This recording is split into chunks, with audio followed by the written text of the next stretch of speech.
The Black Hole Canyon.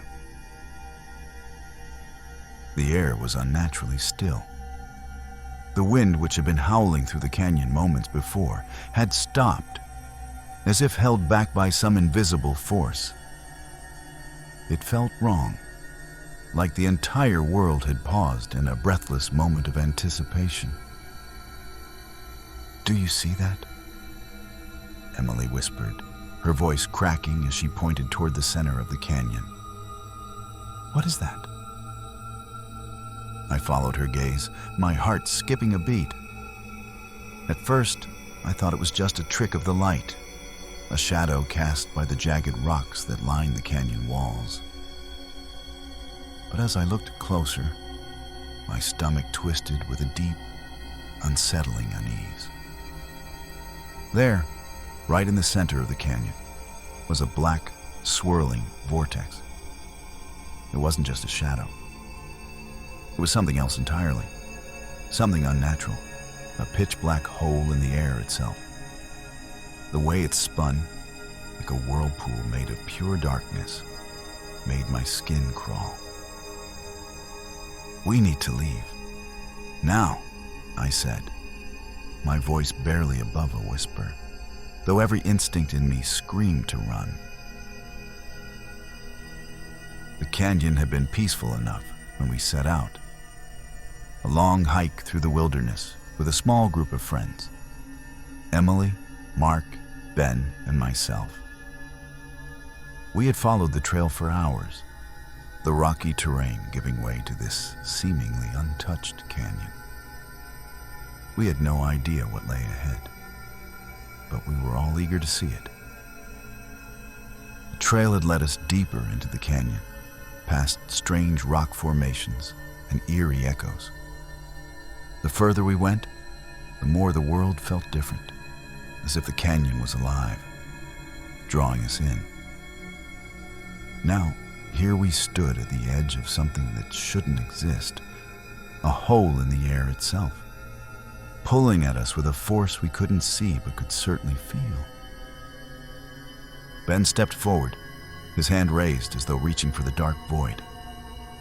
"It's like it's pulling me," he muttered.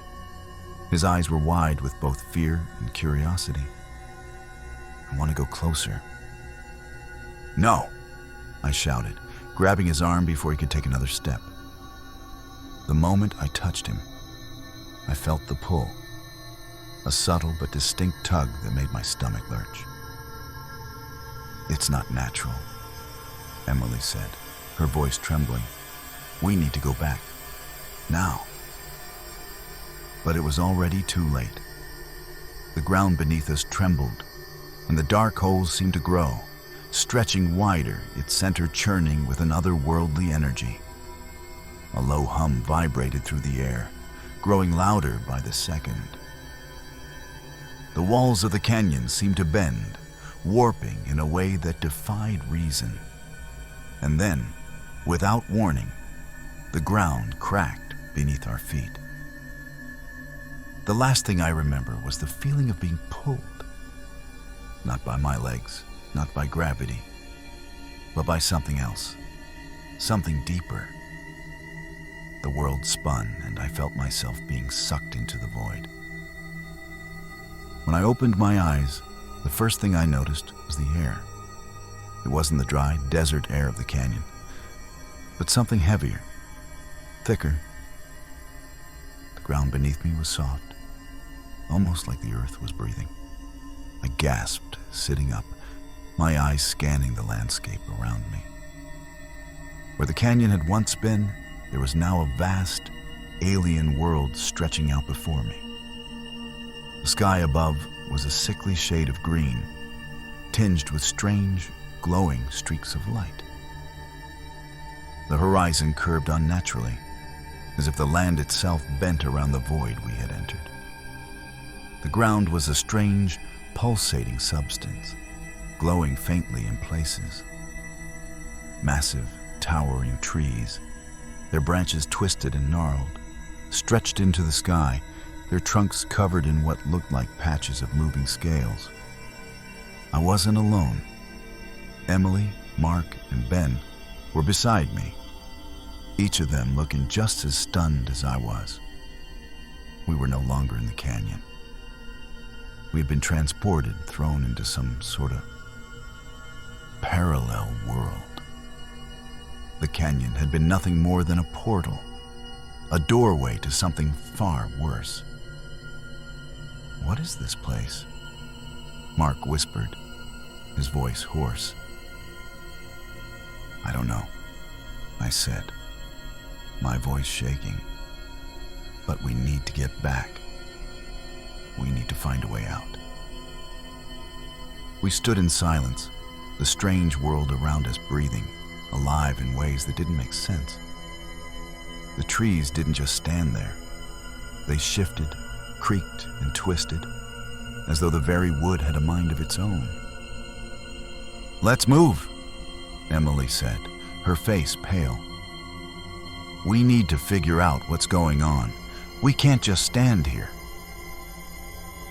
We began to walk, though none of us spoke.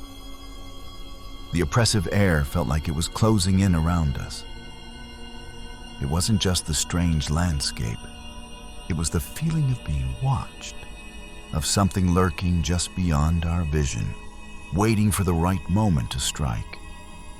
The path we walked seemed to shift beneath us, as though the ground itself was alive, twisting and adjusting to our steps. The trees loomed over us, casting long, distorted shadows that seemed to move in the corners of our vision. I couldn't shake the feeling that something was out there. Something far worse than we could imagine. Then we saw it.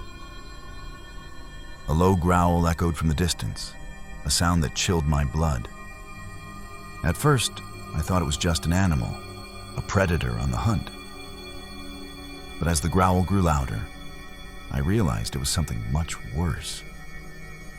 It was a deep, guttural sound, more like a roar than a growl, and it reverberated through the air, shaking the ground beneath our feet.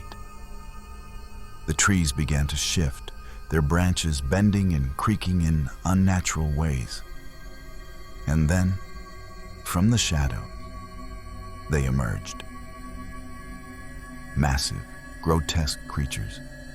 They were like nothing I had ever seen, humanoid, but twisted, with elongated limbs, pale, sickly skin, and faces that were nothing more than contorted masks of hunger.